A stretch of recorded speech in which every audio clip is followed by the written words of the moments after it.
Hey everybody, this is Lala Black Sheep, and I am here today with my review for Basketball Wives Miami Season 5, Episode 3.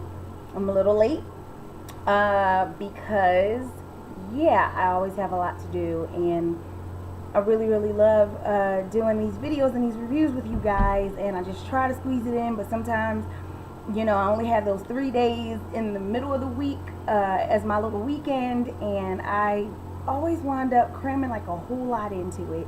So I'm here now. I love you guys. I hope you tune in and enjoy. You see my new hair? You see my new hat? You see my new hair? I'm probably going to be combing and playing with it a lot. This is the first time that I've ever done a synthetic unit. It's very new to me. It's very foreign, and it tangles a lot. And I'm just trying to get used to that. It's probably gonna sound crazy, but this ain't no hair video. If anybody has any advice about maintaining a synthetic wig, please feel free to comment below. Ain't got nothing to do with Basketball Wives, but maybe it does, because they be wigging it up all the time too. So, okay. Any advice, let me know. If you like it, let me know. If you're like, no, that's not working, Dana, I'll take that too. Don't hurt my feelings, though. I'm going to cuss you out. It is what it is. No. But yeah. So let's get with the review. We are still at dinner. We're having dinner at Tasha's, the little meet and greet. And that was around the time when Tammy and Tasha were kind of realizing that they had some things in common. She's from North Kakalaki, and Tammy spent a little bit of time, a few of her teenage years in North Carolina. So I think it was Winston-Salem, and they kind of, frequented the same stomping grounds and things like that. So, Tammy was like, oh, okay, we got a little bit. You ain't that much of a bougie bitch. A little bit, but not too much. And then that was around the time when, Susie was like, can I ask you a question?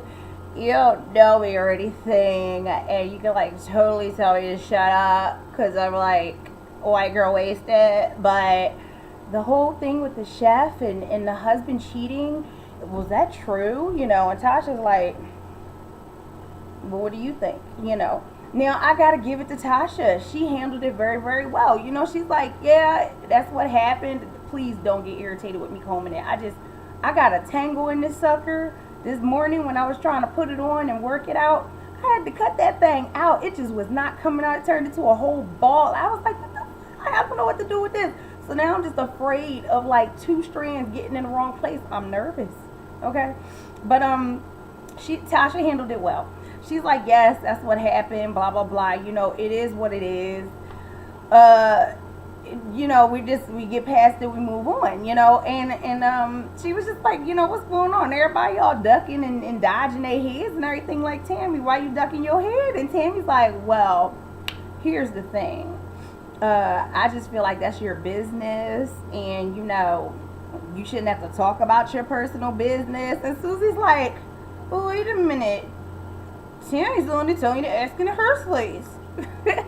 And she was just really surprised that Tammy threw her under the bus and then hopped behind the wheel and then ran over her and then put the bus in reverse and ran back over her again. But of course she didn't say anything out loud, because she just got all that work done on her jaw to try to straighten it out, and she ain't trying to have Tammy bust her right in the mouth and knock that sucker crooked again. I don't blame her after all of that. But yeah, Tammy threw her under the bus, and hopefully Susie learns that she needs to just do her own thing, and these women don't care anything about her. Being the silly one, being the messy one, and making your place as the little, gopher troll or whatever, that's not really gonna work for you, and she's in the middle of her little midlife crisis, so hopefully, this means something to her. But yeah. So they continue, after Tammy's like, well, I think that's your business or whatever. And, then she's like, yeah, blah, blah, blah. And then Susie's just like, well, was she attractive? And it's like, damn it, Susie, just stop. Okay, stop. You got past it. She handled it well. That's it. Don't say anything else. And then Evelyn, she pissed me off with that whole, you're the one who did all of this. Wouldn't nobody be asking no questions? and bringing this whole thing up. It was in the past, and nobody would be doing all of this if you hadn't been messy and trifling enough to put it in your book, you know, to give that little wow factor, because you needed your book to be juicy and you needed it to be realistic. Why don't you use your own nasty, juicy trash? Because Lord knows you done some things that probably ain't come to light yet, okay? People speculating and they know a lot of stuff about you, but you seem like the type of person that has a whole lot more, all right, in your closet. It's probably, you probably can't even get that door shut. But yeah, and then, you know, she's like, and Tasha's like, whatever, we're not gonna give her that energy, so let's just move on, you know, let her have her little money or whatever, you know. And Tammy's like, so that's true about the money, you know. And she's like, well, yeah, you know, she saw an opportunity and she ran with it. And, you know, Tammy's like, well, you know, if that was me, I wouldn't be paying nobody off that was screwing my man or whatever. And child cheese, this is, I really can't stand how Tammy is, because everybody is not you. Everybody is not like you. You don't have to compare people's lives to whatever it is that you're doing. You don't have to feel threatened. You don't have to have a comment or an opinion about everything that's going on with somebody else. Worry about yourself. Like, you really do have plenty of problems to focus on, Tammy, to not be worrying about everybody else's problems. But truth of the matter is, if you were just quiet and you ain't doing anything, it probably wouldn't even be anything to watch. So proceed. So yeah, I was pissed off at Evelyn, you know, for the smirks and everything. You know, she tried to kind of like dress it up and, oh, you know, what people think, and they be thinking that it's this, and they be thinking that it's that, but we all go through stuff, and we've lived it and everything, all after the fact. When Susie first brought it up, she was just sitting there like, oh, I want to see how this turns out. But, you know, Tasha, she handled it with a little bit of class, and she was just like I could throw down with you bitches. You come in here and you can try to act like whatever with your little initiations and everything, bring it, because I'm ready. You know, so, that worked out or whatever. Then we move on, and Susie and Evelyn meet up. I think they went like on a boat ride or something, a ferry ride, I don't know. And you know, Susie is saying that she feels bad because, you know, because of the question that she asked Tasha at her dinner, and she felt that was, you know, she didn't want to come off the wrong way. She wanted to kind of make things right, because she did feel as though it was a bit disrespectful, especially after she didn't have anybody to back her up after she did that stupid shit. So, you know, she was like, she wanted to get in touch with Tasha and try to fix it. You know what I mean? And then they talked about how Tasha and Tammy actually got along and how everybody was happy that they got along. And it says something to, and I guess it's because, you know, Evelyn, she's a problem too when it comes to people, but because Evelyn already knew Tasha, that wasn't an issue, but they had to worry about Tammy getting along. I feel like I don't want to be with somebody, I don't want to be friends with somebody or hang around with somebody that I have to worry about how they're going to be whenever they meet a new person. Like, I don't need to have to deal with that drama all the time and have to worry about how things are going to go or how things are going to turn out just because you're with me and you don't know how to act.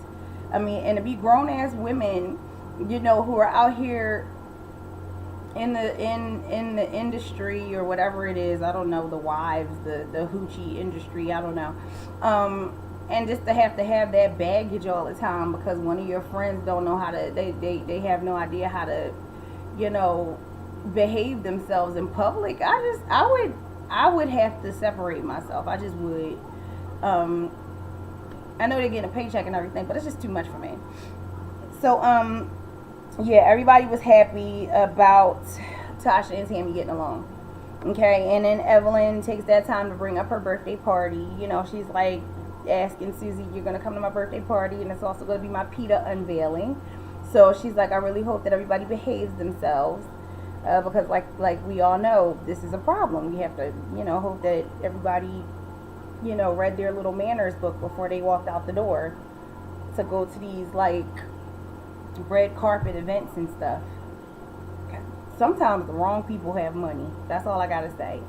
You know, you got humble little people over here like me who, you know, would know how to do something with a couple dollars, a little bit of change in my pocket, add a few more, you know, those zeros, sorry about that, guys, onto my bank account.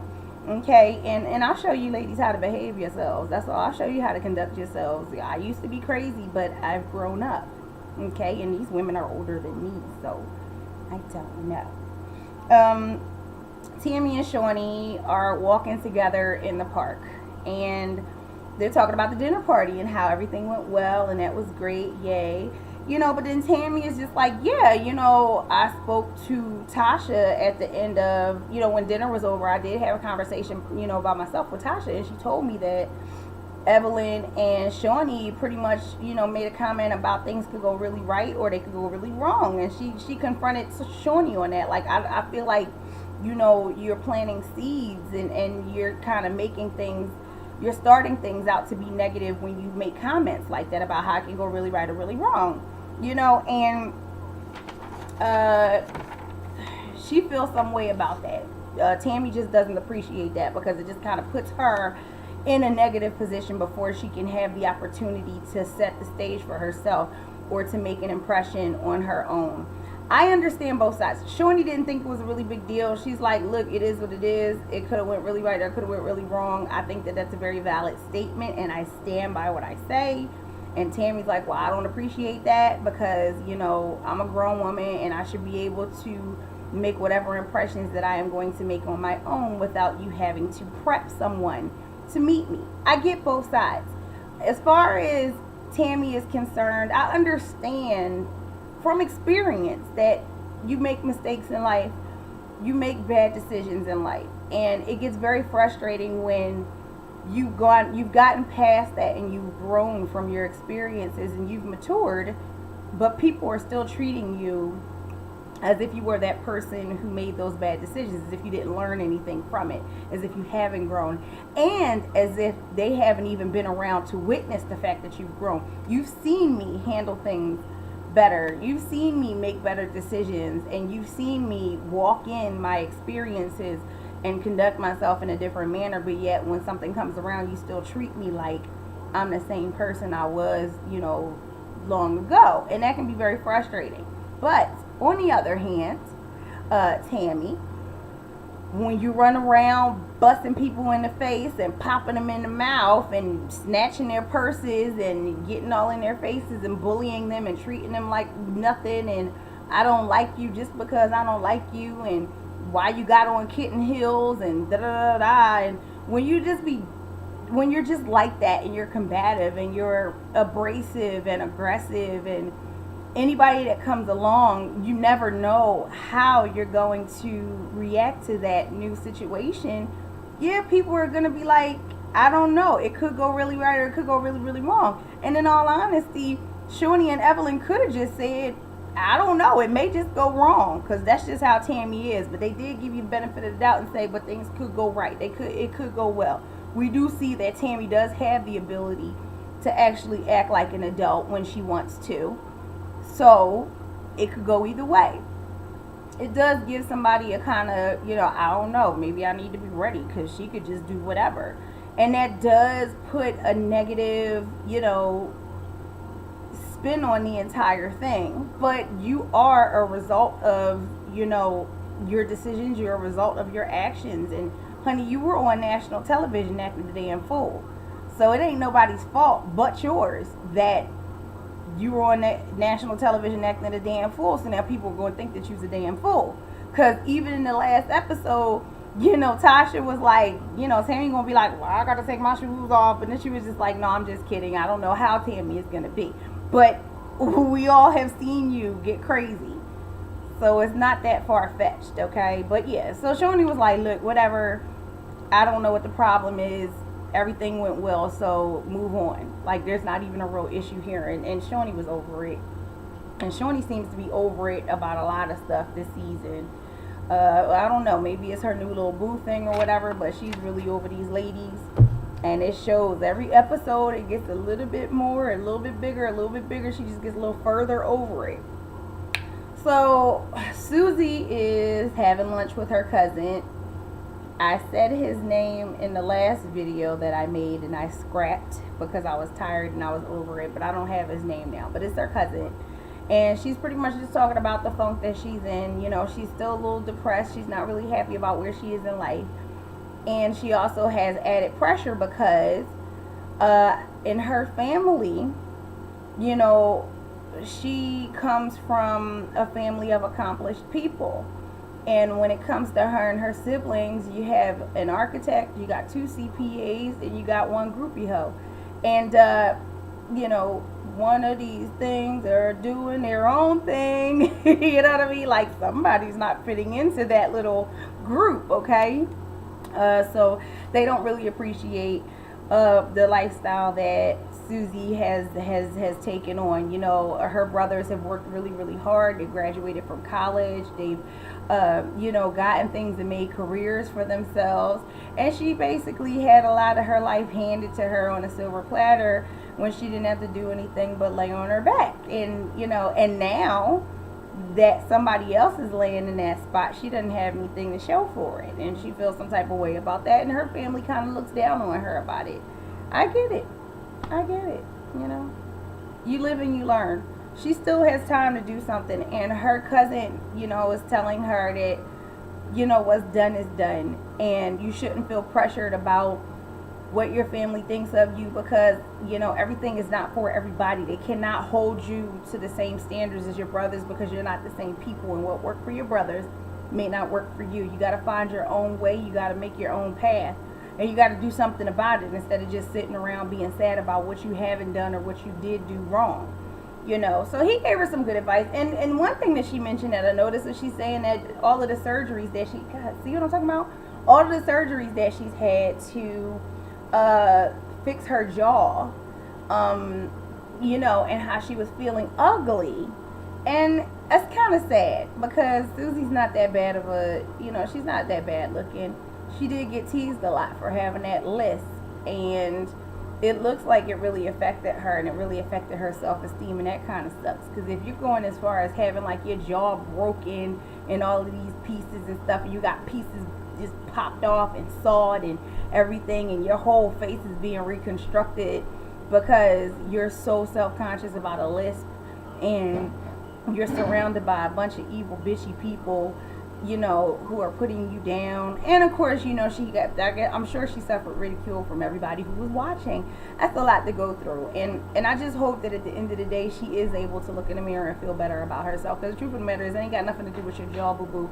It has to do with what's inside. It has to do with how you feel about yourself, period. No matter who's looking back at you in the mirror, you have to find a way to be happy with yourself. And no amount of surgery, no amount of makeup, no amount of whatever is going to do that for you. You know, you got to find a way to love yourself, Susie. So I hope that she gets that. I hope that she finds her way. Because maybe sleeping with these ball players, you know, and drinking all the time and partying and acting like you're still, you know, 22 years old, maybe this is why you were doing all of that. And if you find yourself and you find the value in yourself, then you'll find a better life for yourself and for your child or children, because I'm sure she's a mom, I think. I don't know. Whatever. Stepping down off of my soapbox. Okay. So we see Shawnee and her little boo thing, Marlon, and they're having lunch and talk about how they don't have time to spend with each other. They got busy schedules. I don't know what Marlon does. I'm not really sure. I don't follow. He's attractive, but he is a little weird looking. He like kind of weirds me out just a little bit. I don't know. Something that's kind of like sleazy looking about him. And I think that Shawnee's pretty, and he's a nice looking guy. They look a little weird together. They look a little off. I don't know. Maybe it was because of the setting, and they're just kind of like, I don't really have any time to be with you. And maybe it just seemed like it was a little forced and a little staged. I don't know, but it just didn't look like they fit well. It looked very awkward. So yeah, they gotta find some time to spend together. Tammy goes to her cousin Shauna's house to hang out and talk. They're really good friends, and Shauna seems to be very, very sweet and very loving towards Tammy. You know, she sees that Tammy's not okay, something is wrong. She's doing a lot of smiling and everything, but Shauna can see that something is bothering Tammy. So she asks Tammy, like, what's going on? And Tammy tells her, her mom was diagnosed with liver cancer and a doctor has not given her very long to live. She's afraid and she's upset about that. Her mother's dying. And she doesn't know if when her mother dies, she's going to be proud of her and proud of her accomplishments, or she's going to be disappointed and feel like she hasn't done enough. Excuse me. And Shauna basically tells her, like, your mother's going to be proud of you. You've been working since you were 16 years old and contributing to the household. You've been doing a lot. You've done a lot, with very little. You've overcome a lot of things, and she is proud of you. You don't have to do anything else now but just be there for your mother, and it'll be fine. And seeing Tammy cry, like I mentioned it, I think in my review for episodes 1 and 2, seeing Tammy, be vulnerable like this, it does pull at your heartstrings. It sucks to have to lose a parent. It's one of those things that I fear more than, it's on the top of my list of fears. I don't want to have to deal with that. I don't. It's something that's inevitable, but it's just a scary, scary thing. And I can't imagine somebody else having to go through it. But I still have trouble relating to Tammy. I think that she's just done so much damage setting that stage for herself that even with something like this where you're kind of like, oh, poor thing, you're still just kind of like, but she's still a bitch. I don't know. Maybe I'm a bad person. If I am, whatever. I don't know her. She don't know me. So, Susie invites Tasha out to lunch so that she can apologize for her redonkulous comment at dinner about the chef and the husband and all of that stuff. Tasha says that originally she was a little taken aback, like, who the hell are you asking me about my husband and my marriage and everything? But she handled it and she let it go. And then, Susie kind of reveals that she felt really bad because she felt like she was pressured into asking that question because Tammy was the one who wanted to know if it was true. And Tasha was like, the fuck? Like, well, wait a minute, no. So Tammy was behind this whole thing, and that kind of bothered Tasha. And I'm very, very happy that Susie came out, and here we go again, that Susie came out and actually just said, look, Tammy's the one that put me up to it. Because ain't no way that Tammy's going to sit there and be like, ask her. Well, no, I don't want to ask her because then she's going to be like, Tammy coming for me. So you go ahead and you ask her because you're the one who does that stupid shit. So people, expect you to do that. And then sit there and be like, I don't know why she asked you that. That's your business. Don't nobody need to be asking you no questions like that. That was wrong. So I'm very, very happy that Susie was just like, Tammy was the one who wanted to know in the first place. High five, Susie. You better start taking back your dignity little by little. And I hope that you keep running with that and don't do no more of the stupid stuff that they put you up to. You're a grown-ass woman. You need to stop acting like the little kid that just wants to be a part of the group. You better stop it. So, they have their little whatever. They go back and forth. And, Tasha's like, she's looking forward to just moving on. With a possible friendship, just continuing to get to know Susie and having Susie get to know Tasha, and don't ask any more questions about anybody's husbands. Yeah. So Evelyn has a meeting with PETA, the PETA executives or whoever, and they're going over the results of the photo shoot and the ad that they chose, and whatever. She's happy with it. She's naked. She's like, oh, look at me, I look so cute. Look at my body, blah blah blah. And then she's like, I'm really happy about this, and hopefully Playboy is next. Really, Evelyn? Hopefully Playboy is next? She's turning 37, right? Hopefully Playboy is next. Okay. All right. Okay. So Tammy is going to lunch with her daughters, and she's just catching up with them. Her older daughter, she had her finals. She's in college, and she had her finals, and she got all A's. Yay her! And and Tammy's telling her daughters that she's doing this whole nail polish cosmetic line thing, and you know what, Tammy, get your money, okay? I don't know if I would spend extra money on nail polish I kind of I just go with that's a pretty color, and if it's like a good quality nail polish, then I buy it. Sometimes I buy a pretty color and it's a cheap quality nail polish, but I get like a really good quality clear coat, and I go with that. I don't know if I'm gonna buy a big old black box. It's a very pretty picture on the box though, Tammy. But I don't know if I would just go and buy like a really big old black box and be like, oh, I got some nail polish. But you know, she's doing other things. She's got the weave and everything else, so fine. Now, the little lunch that she had with her daughters, it kind of made me a little uncomfortable when she started talking about her mom, because she's just like, I'm trying to come up with something special to do for, what she called her, like Nene or Nene or something like that, which is, I guess that's what they called her grandma. And she's like, you know, she's been in and out of the hospital and stuff, and sometimes, you know, she goes into the hospital and they don't know if she's going to come back home, but she spends more time at the hospital than she does at home. So they want to do something special for her to kind of get her mind off of, you know, all of her health issues just for a little bit.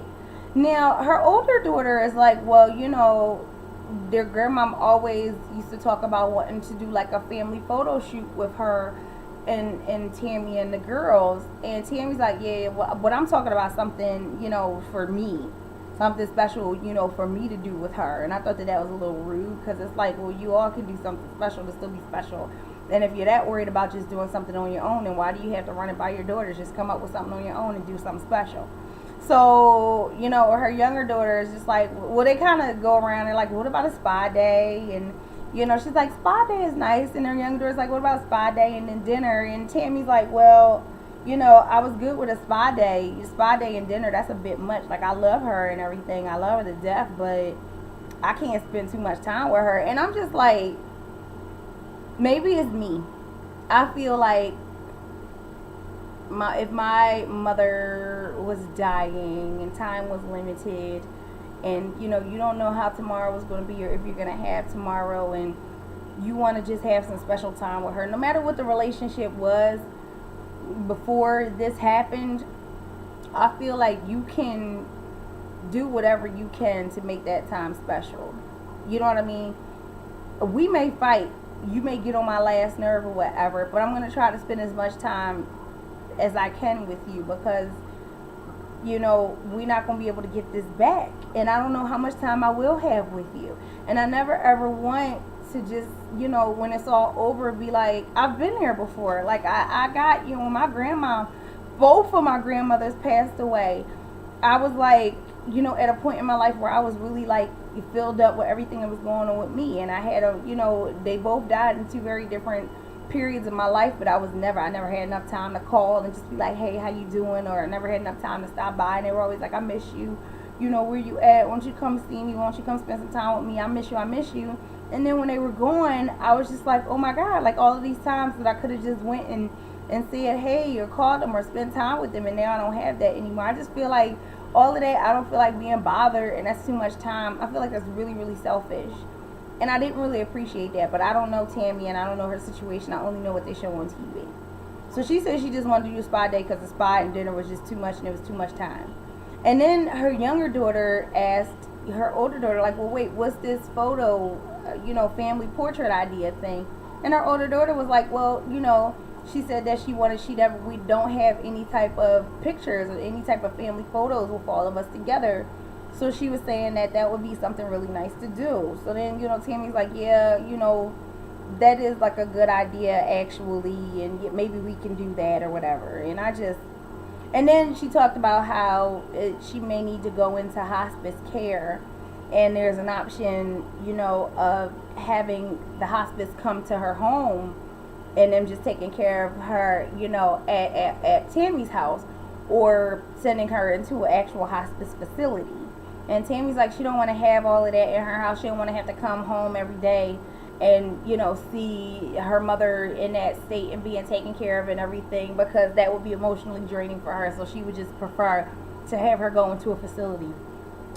I'm not with that either. But like I said, I don't know. I'm so sorry, guys. It's like annoying me to have to keep on combing this, and I don't know how far I'm going to be able to go with this wig. But I agree. I mean, I don't agree with that. But like I said, that's her situation. I don't know if I would do that.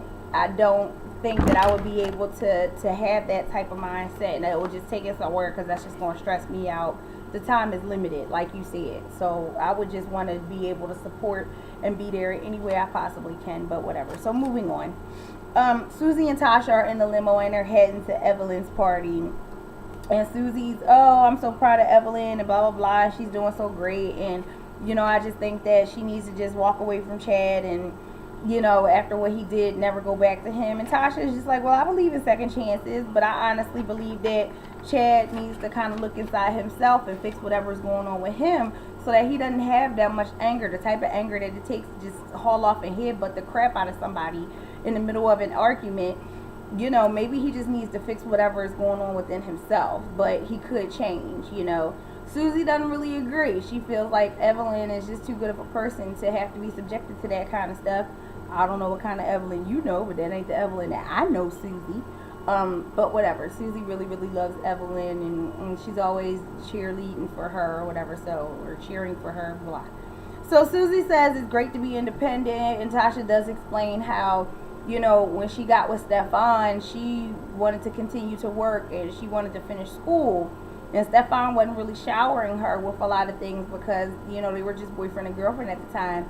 But she did insist upon continuing to get her own so that she had something to fall back on. And Susie felt like that was an inspiration. You know, she felt inspired by the fact that Tasha really does have her own and didn't put everything on whatever Stefan had to offer her. And Susie says, you know, Susie kind of goes back to how Evelyn, she's independent and she doesn't really need a man right now, or, you know, maybe she should just kind of focus on dating a whole lot of people. And then Tasha comes out of nowhere and is just like, what would be funny, this will be funny, maybe Evelyn should just wear a helmet on a date. And I thought it was funny. I thought it was, at first I was like, I think it's kind of cute, because I thought that would be like a nice way to break the ice for Evelyn when she meets somebody, since the whole thing with Chad was such a big, you know, was covered by everybody. Everyone knew what happened. So anytime you meet somebody new or you go out on a date, it would be awkward because they know this whole thing about her and Chad. But then it kind of seemed a little catty after I thought about it. And I'm just like, well, you know what? Evelyn was doing some catty stuff with that whole book thing and in the way she handled that dinner. So, you know, fuck it. Throw out the little helmet joke or whatever. And I thought it was funny. But Susie was a little uncomfortable. She didn't know how to take it because, you know, she's Team Evelyn. And she was just like, I don't know, kind of threw her off. So then we go to Ev's birthday party / PETA unveiling.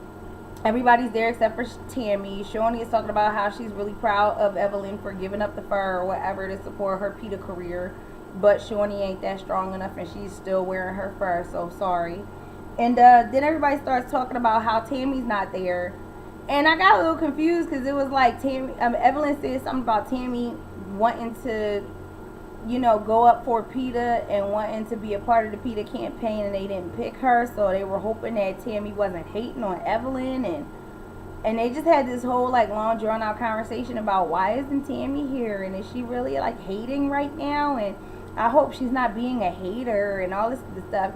Tammy did go off on Twitter or her blog or whatever. I heard a lot about her, you know, being pissed off at the girls or whatever because they knew that Tammy was with her mother and she was dealing with that whole thing, and for them to act like Tammy was just being hateful and, you know, jealous and everything, and that's why she didn't show up. My camera's doing a whole bunch of funny stuff. I think the light outside is changing. I need to just get a studio, but it is what it is. It was weird. I don't know why. It seemed like they were trying to set the stage for some other drama later on, but it just seemed really random. And everybody was like, well, where's Tammy? Why isn't she here? I hope she's not hating. I hope she's not being a hater right now. I hope she's not being jealous. And it was just like, yeah, that's not really obvious and forced. Then we get back to Evelyn in therapy. And she's recounting the whole Chad headbutting incident. And all I really have to say about that is, I know it's old now. It was new then. That's why we're still talking about it. It was a lot for her to have to go through. It was a lot for her to have to deal with while they were filming. So we're going to hear about it, and it is what it is. But I don't like how Evelyn's story seems like there's a lot of holes in it. I do believe that yes, that Chad did headbutt her. Yes, Chad was obviously cheating and there were some condoms and everything available.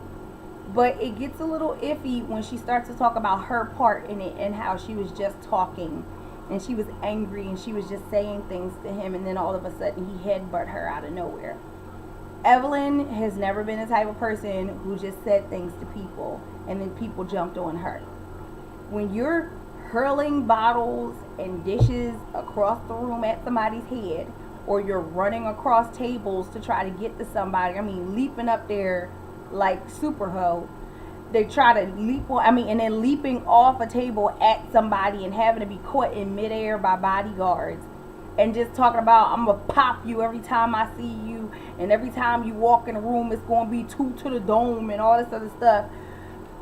I just don't see how you find condoms or condom receipts or condom wrappers or whatever 3 weeks after you got married and you're having an argument with your husband in the car and all you're doing is talking and all he does is haul off and headbutt the fuck out of you. It just seems like there are pieces missing. I don't know. I wasn't there. But when you tell the story, it really seems like you just be hopping and skipping and jumping over some things. That's all I'm saying. And sometimes it's hard to even deal with the fact that it was new at the time because it feels like you're not being as open as you should be about the situation. Yes, you were victimized. Yes, you did have 6 stitches in your forehead, and yes, that was very unfortunate. No one should do that to another person, especially not a man doing that to a woman. It is a very terrible thing. But I want you to think about something, Evelyn, okay?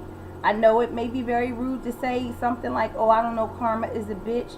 But how many stitches would Shawnee or Kenya have needed if one of those bottles would have made contact while you were throwing them motherfuckers at somebody's head? Or one of those dishes made contact at that restaurant while everybody was holding you back and you was just grabbing whatever was near you and throwing it, hurling it at people's heads and faces? How many stitches would they have needed if something bad actually happened and what you did, what you intended to do, actually came into fruition? That's all I'm saying. You can't just be running around acting a damn fool all the time and attacking people and doing whatever the fuck just comes to your mind when you're upset and you're angry and getting mad at people for stopping you when you're running up on people. But then you want everybody to feel sorry for you when somebody hauls off and headbutts the fuck out of you while you wilding out about something. I'm sorry. But, for every action, there is a reaction. Okay? And you cannot live your life that way and not expect it to come by you. What is it? Live by the sword, die by the sword? Okay. Well, then, you want it. Violence begets violence. I can just keep on throwing out every type of quote and cliche there is. But you need to calm down and you need to really look at your life and just ask yourself, do I really deserve all of the sympathy that I'm asking for? Do I really deserve to maybe just get a little bit of sense knocked into me via Chad's forehead? I'm just saying, okay? Get your life. Tamar, right? No, that's it. So that's my review. I love you guys. I hope you enjoyed it. Sorry for having to keep on combing my hair. I'm going to be doing the same thing in my R&B Divas LA review because I'm about to do that real quick. And yeah, I hope you enjoyed it. Comment below all your feedback. I love it. I love you guys. Thank you for everything. And that's it. Bye-bye. It's Lala Black Sheep. I'm out. Later.